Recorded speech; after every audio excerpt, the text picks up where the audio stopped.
Hello everyone, welcome back to my mini vlog. তো ভিডিওটা বেশ কয়েকদিন আগেই শ্যুট করা, বাট যেটা হয় আমার এক্সাম চলছে তাই টাইম করে বসেছি এখন এডিট করতে। সো এনিওয়েজ, সেদিনকে আমার কোথাও একটা বাইরে বেরোনোর ছিল, কিছু কাজ ছিল, আর সেটার জন্যই ভাবলাম যে একটা get ready with me shoot করলে কেমন হয়। তো লাকিলি সেদিনকেই আমি ফ্লিপকার্ট থেকে এই পার্সেলটা রিসিভ করি, যেটা আমি কিছুদিন আগেই অর্ডার করেছিলাম। তো এটা ছিল একটা নিয়ন গ্রিন কালারের একদম ফুল স্লিভস টপ, যেটা একদম পিওর কটন ছিল। তো তোমাদের কারোর লিক লাগলে আমাকে অবশ্যই কমেন্ট করো। আমার তো ভীষণ ভালো লেগেছে টপটা।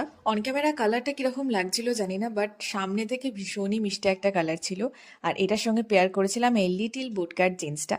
তো যেহেতু বাইরে যাচ্ছি তাই ভোরে ভোরে সানস্ক্রিন লাগানো কিন্তু মাস্ট। দিনের বেলা ঘরে থাকো বাইরে থাকো, সানস্ক্রিনটা কিন্তু একদম অ্যাভয়েড করা যায় না। তো এটা ছিল ফ্রম অরিফ্লেমের সানস্ক্রিন। তো আমার যে যে এক্সপোজড এরিয়া ছিল, মুখ, গলা, ঘাড়, হাত, সব জায়গায় লাগিয়ে নিয়েছিলাম। তারপর একটুখানি মাস্কারা লাগিয়ে নিচ্ছিলাম। এমনিতে আমি টুকটাক কোথাও বাইরে গেলে নন ওয়াটারপ্রুফ মাস্কারাই ট্রাই করি, তো এটাও সেটা ছিল। একটুখানি আইব্রোতেও লাগিয়ে নিচ্ছিলাম সেট করার জন্য।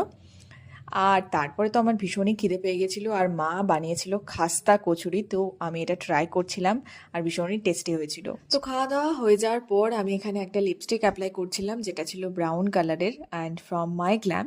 শেড নাম্বারটা আমার এই মুহূর্তে মনে নেই। তারপরে আমি এখানে একটা গ্লস লাগিয়ে নিয়েছিলাম, কারণ আমি গ্লসি লিপস ভীষণই পছন্দ করি। আর এটা ছিল ফ্রম সুইস বিউটি। তো তোমাদের কারো যদি লিঙ্ক লাগে তো অবশ্যই আমাকে কমেন্টে জানিও, আমি লিঙ্ক দিয়ে দেবো।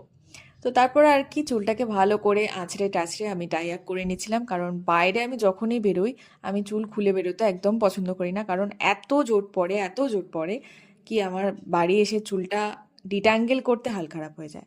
আর এখানে নিয়ে নিয়েছিলাম একটা ব্যাগ, যেটার আমি লিঙ্ক দিতে পারবো না, মেলা থেকে মাত্র 100 টাকায় কিনেছিলাম। একটা ঘড়ি পরে নিচ্ছি, এটাও আমি অফলাইন পারচেস করেছিলাম। আর যেহেতু দিনের বেলায় বেরোচ্ছি, রোদে বেরোচ্ছি, সানগ্লাস তো মাস্ট। সো এটাই ছিল আমার ফাইনাল লুকস। আর তারপর আমি বেরিয়ে গেছিলাম আমার পেন্ডিং কাজগুলো মেটানোর জন্য। আর হাঁটতে হাঁটতে দেখা হয়ে গেছিলো আমার ছোট্ট এলাকার বান্ধবীর সঙ্গে, যে এরকম মাওবাদী সেজে বেরিয়ে গেছিলো রোদ থেকে বাঁচার জন্য। আর আমি ব্লগ করছি দেখে ও সঙ্গে সঙ্গে এগুলো খুলে ফেললো।